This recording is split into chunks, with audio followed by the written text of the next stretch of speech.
ನಮಸ್ಕಾರ, welcome back to my YouTube channel. ಎಲ್ಲರೂ ಹೇಗಿದ್ದೀರಾ? ಐ ಹೋಪ್ ಎಲ್ಲರೂ ಚೆನ್ನಾಗಿದ್ದೀರಾ ಅಂತ ಭಾವಿಸ್ತಾ ಇದ್ದೀನಿ. ಕಾರ್ತಿಕ ಮಾಸದಲ್ಲಿ ಎಷ್ಟೋ ಜನ ನಾನ್ ವೆಜ್ ತಿನ್ನೋದಿಲ್ಲ.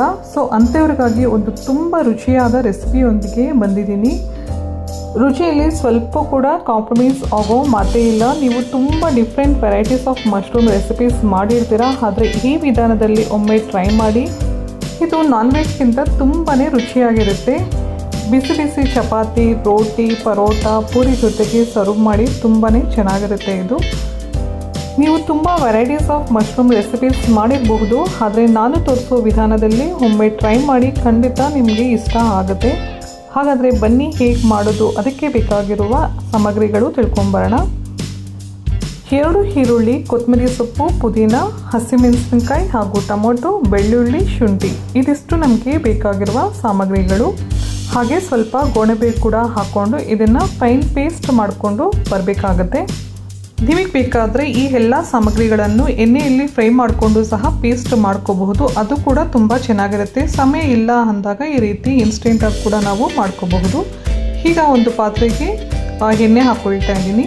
ಸ್ವಲ್ಪ ಗರಂ ಮಸಾಲ ಪದಾರ್ಥಗಳನ್ನು ಸೇರಿಸ್ಕೊಂಡು ಸ್ವಲ್ಪ ಈರುಳ್ಳಿ ಕೂಡ ಹಾಕ್ಕೊಳ್ತಾ ಇದ್ದೀನಿ. ಈರುಳ್ಳಿ ಕೆಂಪು ಬಣ್ಣ ಬರೋವರೆಗೂ ಫ್ರೈ ಮಾಡ್ಕೋಬೇಕಾಗತ್ತೆ.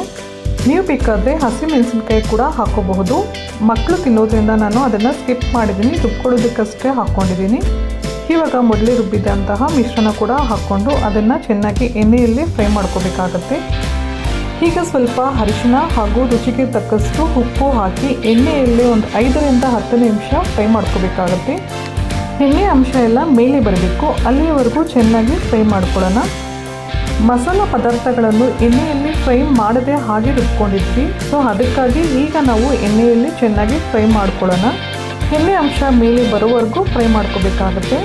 ಇದು ಬೆಳಗ್ಗೆ ಹೊತ್ತು ಟಿಫನ್ಗೆ ದಿಢೀರಂತ ಮಾಡಬಹುದಾದಂಥ ಸಿಂಪಲ್ ರೆಸಿಪಿ. ಫ್ರೈ ಮಾಡ್ತಾ ಎಣ್ಣೆ ಅಂಶ ಎಲ್ಲ ಮೇಲೆ ಬರೋದಕ್ಕೆ ಸ್ಟಾರ್ಟ್ ಆಯಿತು. ಇಲ್ಲಿವರೆಗೂ ನಾವು ಫ್ರೈ ಮಾಡ್ಕೋಬೇಕು.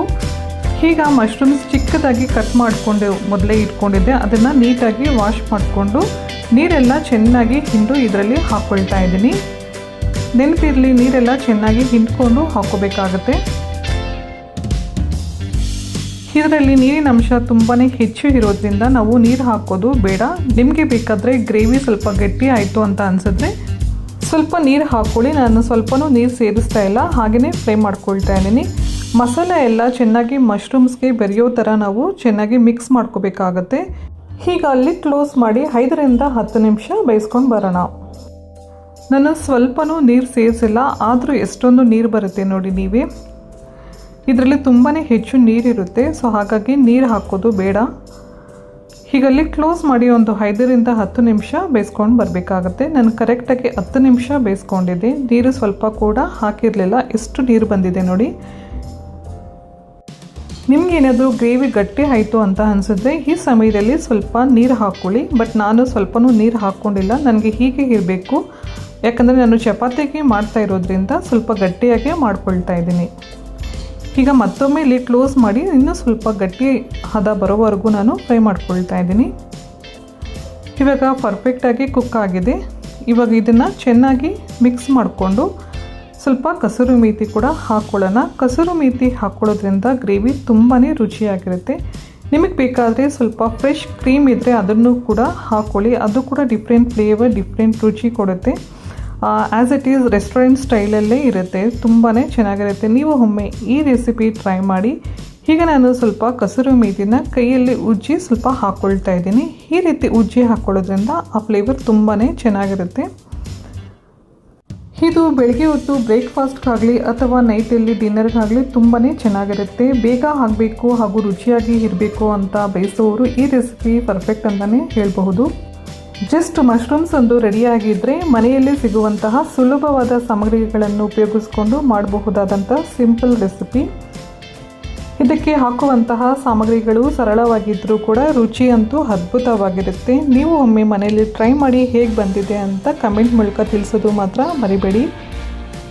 ಹಾಗೆ ಸಮಯ ಇದ್ದರೆ ಒಂದು ಸಲ ನನ್ನ ಚಾನಲ್ ವಿಸಿಟ್ ಮಾಡಿ, ಹಾಗೆ ನಿಮ್ಮ ಫ್ರೆಂಡ್ಸ್ಗೂ ಕೂಡ ಶೇರ್ ಮಾಡಿ.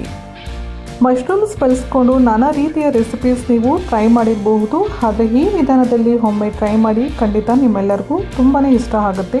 ಮತ್ತೆ ಒಂದು ಟೇಸ್ಟಿ ರೆಸಿಪಿಯೊಂದಿಗೆ ಮತ್ತೆ ಭೇಟಿ ಆಗೋಣ. ಅಲ್ಲಿವರೆಗೂ ನಮಸ್ಕಾರ. Thank you so much.